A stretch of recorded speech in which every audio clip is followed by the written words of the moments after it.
সিলেট জেলা মহানগর স্বেচ্ছাসেবক দলের সদ্য ঘোষিত আহ্বায়ক কমিটি নিয়ে বিদ্রোহের ঝড় উঠেছে সিলেট বিএনপিতে।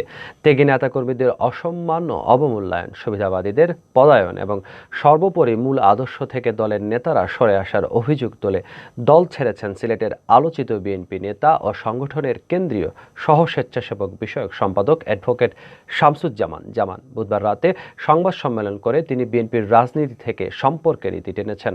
তার এই দল থেকে দলের অনেক বড় ক্ষতি হিসেবে দেখছেন বিএনপির কেউ, আবার কারো অভিমত ব্যক্তির সরে দাঁড়ানোতে সংগঠনের ক্ষতির কোনো আশঙ্কা নেই। সিলেটের রাজপথে বিএনপির অন্যতম শক্তি ছিলেন ছাত্রদলের রাজনীতি দিয়ে উঠে আসা বিএনপি নেতা অ্যাডভোকেট জামান। সরকার বিরোধী আন্দোলনে সবসময় সরব ছিল তার বলয়ের নেতাকর্মীরা।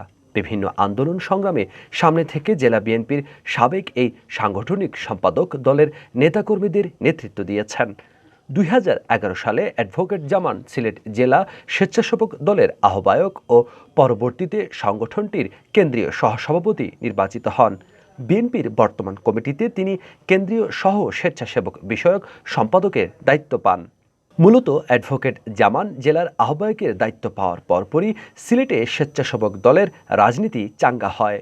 মঙ্গলবার রাতে কেন্দ্র থেকে সিলেট জেলা ও মহানগর স্বেচ্ছাসেবক দলের নতুন কমিটি ঘোষণা করা হয়। 61 সদস্যের প্রতিটি ইউনিটে প্রাধান্য পান খালেদা জিয়ার উপদেষ্টা খন্দকার আব্দুল মুক্তাদিরের অনুসারীরা। বাদ পড়েন জামান অনুসারীদের বেশিরভাগই। এই অবস্থায় ক্ষুব্ধ হয়ে বুধবার রাতেই সংবাদ সম্মেলন ডেকে বিএনপির রাজনীতিকে ইস্তফা দেন অ্যাডভোকেট জামান। আমি আজকে আমার পদত্যাগপত্র ঘোষণা করলাম। আমি আজকে থেকে বিএনপি ছেড়ে দিলাম। বিএনপির কোনো দায়বদ্ধতা আমার উপর আর রইল না। আমি বিএনপি ছেড়েছি ব্যক্তিগত কোনো কারণে ছাড়ি নাই বিএনপি। আমি অন্যান্য নেতৃবৃন্দের মতো বলবো না আমি শারীরিক অসুস্থ। আমি শারীরিকভাবে অসুস্থ না। আমার বয়সে আমার বন্ধুবান্ধব যারা আছে সবার চেয়ে আমি শারীরিকভাবে সামর্থ্য। এবং আমি একটা লিখিত বক্তব্য নিয়ে আসছি আপনাদের উদ্দেশ্যে, যাতে প্রত্যেককে সরবরাহ করা হবে। আমি স্বেচ্ছায় সজ্ঞানে আজকে বীতশ্রদ্ধ হয়ে এই ইনসাফ বহির্ভূত কাজ কারবার দেখে সংবাদ সম্মেলনে অ্যাডভোকেট জামান বলেন, দল ক্ষমতায় থাকাকালেও তিনি কখনো হালুয়া রুটির ভাগ নেননি। তিনি বিএনপির সহ স্বেচ্ছাসেবক বিষয়ক সম্পাদক হওয়া সত্ত্বেও তার মতামত উপেক্ষা ও তাকে কোনো কিছু না জানিয়ে স্বেচ্ছাসেবক দলের কমিটি ঘোষণা করা হয়েছে। এতে দলের দীর্ঘদিনের পরীক্ষিত ত্যাগী নেতারা অবমূল্যায়িত ও অপমানিত হয়েছেন। বিএনপি এখন জিয়াউর রহমানের আদর্শে নেই, দল মানুষের কথা চিন্তা করে না। আজকে বিএনপির কাছে বিএনপির নেতৃবৃন্দ দলটাকে লুটপাট করে যে টাকা বানিয়েছিল, তারা ইচ্ছা করলে 4-5টা হসপিটাল তৈরি করতে পারতো। তারা ইচ্ছা করলে গভর্নমেন্টকে 100 কোটি টাকা দিতে পারতো, দিয়ে বলতে পারতো যে অক্সিজেন আনেন। গভর্নমেন্ট না নিলে সেটা অন্য কথা। গভর্নমেন্ট না নিলে তখন একটা পয়েন্ট থাকতো যে গভর্নমেন্ট দেয় নাই, আমরা তো দিছি। দেশের মানুষের জন্য আমাদের অবদান কোথায়? আমরা তো দেশের জন্য কাজ করি না। জামানের এই পদত্যাগকে স্রেফ নিজের ব্যক্তিগত রাগ অনুরাগ হিসেবেই দেখছেন স্বেচ্ছাসেবক দলের সাবেক ও বর্তমান নেতারা। দলের বিরুদ্ধে তোলা তার অভিযোগ নিয়েও দ্বিমত তাদের। ব্যক্তির চেয়ে দলের স্বার্থ বড় করে দেখলে জামান এভাবে সরে দাঁড়াতেন না বলেও মন্তব্য তাদের।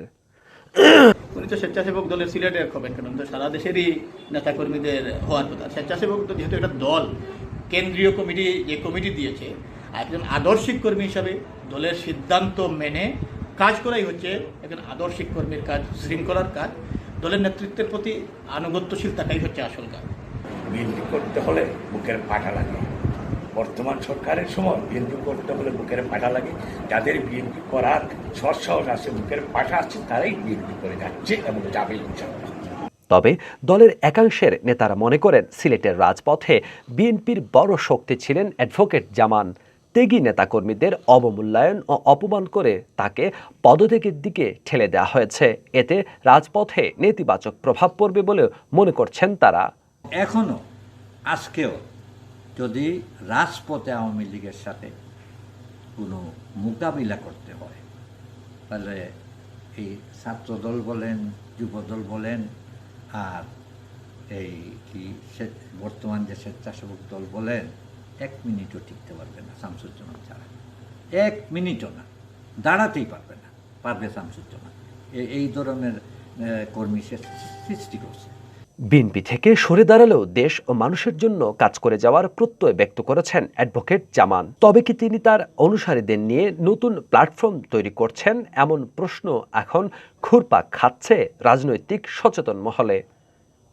হাসান মোহাম্মদ শামীম, বাংলা ভিউ, সিলেট।